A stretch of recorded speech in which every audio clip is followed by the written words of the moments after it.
अस्सलाम वालेकुम। Second year math chapter number 1 function and limits. Students, आज के इस वीडियो लेक्चर को बनाने का मेन मकसद ये है कि स्टूडेंट का जो कंसेप्ट है फंक्शन के बारे में वो क्लियर हो जाए, क्योंकि जब हमारा कंसेप्ट क्लियर होता है तभी हम ऑब्जेक्टिव पेपर को इजीली अटेम्प्ट कर सकते हैं। तो सबसे पहले कंसेप्ट ऑफ फंक्शन के बारे में पढ़ेंगे, उसके बाद डेफिनेशन ऑफ फंक्शन को अंडरस्टैंड करेंगे। तो कंसेप्ट ऑफ फंक्शन की तरफ चलते हैं। कंसेप्ट ऑफ फंक्शन में मेन दो जो पॉइंट्स हैं वो आपके क्लियर होने चाहिए, यानी कि ये एमसीक्यू में भी पूछे जा सकते हैं कि फंक्शन जो है वो किसने रिकग्नाइज्ड किया। तो फंक्शन जो टर्म है वो रिकग्नाइज्ड की थी एक जर्मन मैथमेटिशियन लेबनिज़ ने। दूसरा पॉइंट, फंक्शन जो है वो बेसिकली है क्या। फंक्शन है dependence of one quantity on another, यानी एक क्वांटिटी की दूसरी क्वांटिटी पर डिपेंडेंस को हम फंक्शन का नाम देते हैं। नेक्स्ट, इसको मज़ीद बेहतर तरीके से अंडरस्टैंड करने के लिए हम इस चीज़ को समझ लेते हैं कि the area A of a square depends on one of its sides x by the function. यानी कि अगर स्क्वायर का हम एरिया की बात करें तो वो एरिया जो है वो उसकी साइड की लेंथ के बगैर नहीं हम फाइंड कर सकते। इट मीन्स वो डिपेंड कर रहा है साइड पर। जब हमारी साइड की लेंथ जो है वो क्लियर होगी तो तभी हम उसका एरिया जो है वो फाइंड आउट कर सकते हैं। It means A is equal to X square, ये एक फंक्शन है। So we say that A is a function of X. Similarly एक और एग्जांपल भी हम बता सकते हैं, जैसे कि फॉर एग्जांपल एक स्फीयर है। स्फीयर का आप वॉल्यूम फाइंड करना चाहते हैं तो स्फीयर का वॉल्यूम जो है वो उसके रेडियस के बगैर नहीं फाइंड कर सकते। इट मीन्स जो वॉल्यूम ऑफ स्फीयर है वो फंक्शन है। अगर हम रेडियस को आर कहते हैं तो आर का फंक्शन बन जाएगा। नेक्स्ट जी, डेफिनेशन ऑफ फंक्शन को अंडरस्टैंड करते हैं। इसकी डेफिनेशन है a function F from a set X to a set Y is a rule or correspondence that assigns to each element x in x a unique element y in y। इस सारी definition को understand करने के लिए ये बात समझ लें कि दो सेट हैं हमारे पास। एक सेट है x और एक सेट है y। x से y की कॉरस्पॉन्डेंस देखते हैं। अब ये दो मैंने सेट बना दिए हैं। ए बी सी एक x सेट है और 1 2 3 4 y सेट है। अब हम इसको इसके साथ लिंक करने जा रहे हैं। अब लिंक हम इसको किस तरह से करेंगे।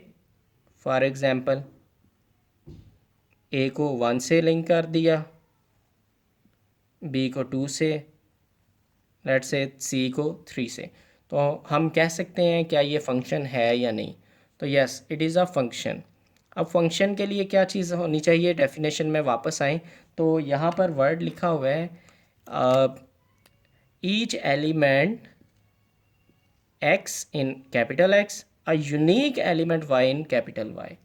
यानी कि हर एक के लिए सिर्फ एक ही आंसर होना चाहिए।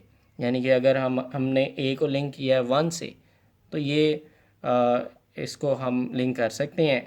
अब ए को ही अगर हम 2 से लिंक कर देते हैं तो ये यूनिक एलिमेंट नहीं रहेगा। यानी कि यूनिक एलिमेंट के आंसर जो हैं वो 2 बन जाएंगे, वाई में यूनिक एलिमेंट नहीं रहेगा। क्लियर। यानी कि एक बात तो क्लियर होगी कि हमने जब भी एक्स सेट को वाई से लिंक करना है तो इसके एलिमेंट को किसी एक के साथ ही लिंक करना है। दोबारा सुन लें, ए को एक्स को जब वाई से लिंक करना है तो इसका एक एक एलिमेंट का एक आंसर होना चाहिए। एक एलिमेंट के दो आंसर नहीं होने चाहिए। यानी कि ये फंक्शन नहीं होगा अगर ए को 1 से भी लिंक कर दें और ए को 2 से भी लिंक कर दें, या ए को 3 से भी लिंक कर दें। यानी ज़्यादा लिंक करेंगे तो ये फंक्शन नहीं होगा। इसकी एक और एग्जांपल देख लें। ये एक्स और वाई मैंने सेट बनाए, ए को लिंक कर रहा हूँ मैं 1 से, बी को लिंक कर रहा हूँ मैं लेट्स से 2 से, और सी को भी लिंक कर रहा हूँ मैं 2 से। अब मुझे बताएं, ज़रा सोचें, ये फंक्शन है या नहीं? तो yes, it is a function. क्यों? ए का आंसर देख लें 1 है, बी का आंसर 2 है, सी का आंसर 2 है। ऐसा तो नहीं है किसी यहाँ पर किसी एलिमेंट के आंसर 2 हों। हाँ, 2 का एक आंसर हो सकता है, एक के 2 आंसर नहीं हो सकते। क्लियर है? अब नेक्स्ट इसको मज़ीद अच्छे तरीके से अंडरस्टैंड करने के लिए हम देख लेते हैं कि किस तरह से हम ये ग्राफ बनाएं कि वो फंक्शन नहीं होगा। तो लेट्स से मैं यहाँ पर दो सेट बना रहा हूँ, एक सेट x है, एक सेट y है। चेक करते हैं ये फंक्शन है या नहीं। हमने यहाँ पर एलिमेंट a b लिख दिए, लेट्स से c, और यहाँ पर 1 2 लिख दिया।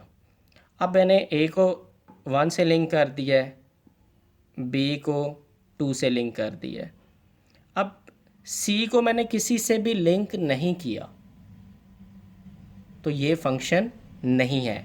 यानी कि ये बात हमें याद रखनी पड़ेगी कि फ़ंक्शन होने के लिए डोमेन जो है, ये सेट एक्स जो है ये डोमेन है, ये डोमेन सारी की सारी बिज़ी होनी चाहिए।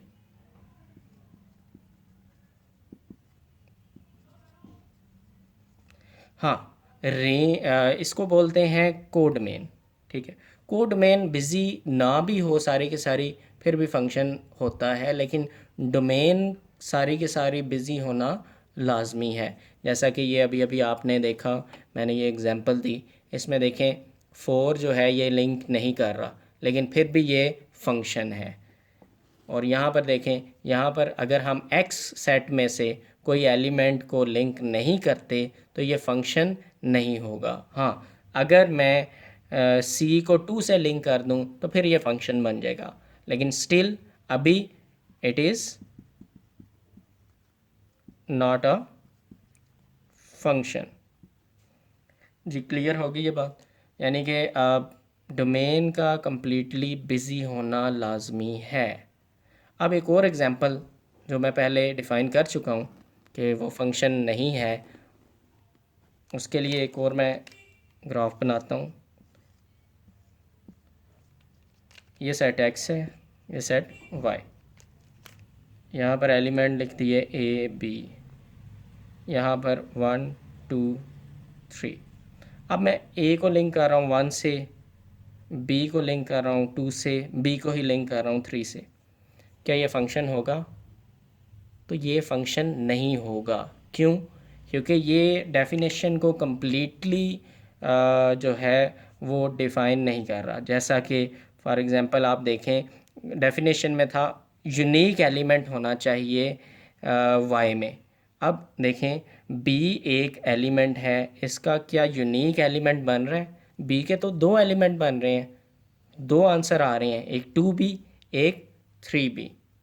तो ये इसके लिए यूनिक एलिमेंट नहीं रहा, इसलिए ये भी फंक्शन नहीं होगा। हाँ, मैं वापस लाता हूँ इस एग्जांपल पे। ये फंक्शन है। क्यों?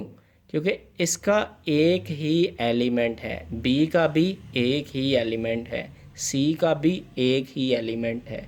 ये एलिमेंट सेम हो सकता है, ए का एलिमेंट एक है लेकिन बी के एलिमेंट 2 हो गए हैं, तो ये फंक्शन नहीं होगा। तो मैं उम्मीद करता हूँ कि फ़ंक्शन के बारे में कौन से 2 सेट होंगे वो फंक्शन होंगे, किस कारस्पॉन्डिंग को हम फंक्शन नहीं कहते, तो ये कम्प्लीटली आप अंडरस्टैंड कर चुके होंगे।